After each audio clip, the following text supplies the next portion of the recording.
a little explanation on the Never-Tight Cinch. Never-Tight Cinch I've been making since 1995. I started making it for ropers at that time, and I used shoe sole crepe on the inside against the horse. There's only a couple of places you can buy this in the United States. One of them happens to be here in Kansas City, the largest one. But this cinch is made with a core of the same aircraft interior plastic that I use in the corrector pad, the protector pad, the lens protection pad, etc. It's been out there since 2003, 2005 in my pads, but 1995 in the cinches. And it molds to shape with some heat and a mold that you make for it. It took me a year to come up with the shape I needed for the Never-Tight Cinch. If you can possibly see the flare to the barrel from this angle right here. I turn it around, you don't see that flare because it's toward me.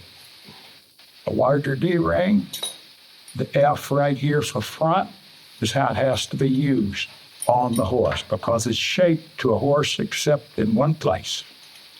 It's got the flare to the barrel. When you cinch it, you pull it up against the upper flat of the ribs, ideally at the top edge of the flat of the ribs, right where the horse levels perpendicular on his side. So that if this top of the cinch is right under that, it's fine. Too many people use too short a cinch. Okay, when you tighten, you see the bend that's already in this girth. Bend right here is permanent. You cannot pull it out with pressure.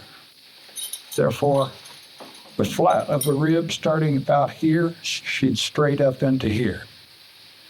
At that, you can tighten this cinch really well.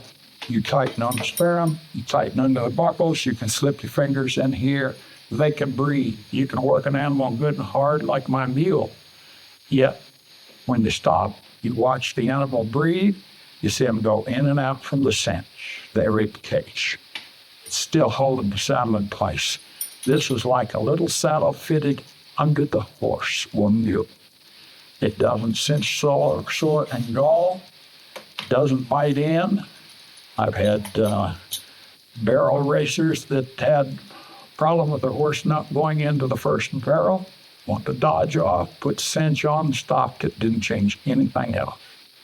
Ropers with horses, team ropers with horses that want to dodge off on the steer, first time stops it. First time you use it, it stops the horse from dodging off. We fixed saddling problems for the ropers back in the day, like Clay Cooper, D. Pickett's. The horse that still dodged off, you put this on, he was dodging off because he didn't want the fight of the cinch on the leading edge. This fixes that. You learn a lot from 8-second competition with a lot of money on the line. They have to have everything working. So this is the Never-Tight for the round-backed horse, the mule, saddle that wants to roll. You have a hard time getting on. This is what fixes it. This is the ultimate to fix the more severe problems. It's not just for competition. It's for a round-backed animal, and you're having trouble getting on when you get off out on the trail. This will hold your saddle to where you can climb up in there. A quick note, you have to call me to get one of these. This is a steer tripper version, quite large, but this works well enough. I had a gentleman ordered one of these, and I'd only take orders over the phone for this. It's not on the website, but he simply put it on his horse. His horse was so cinch sored. He girthed up on both sides. The horse never moved. It impressed him so much, he got on the phone and ordered another one immediately and didn't ride the horse in roping yet. He can see it's going to work. He likes them. He's got 2 of them. Thank you.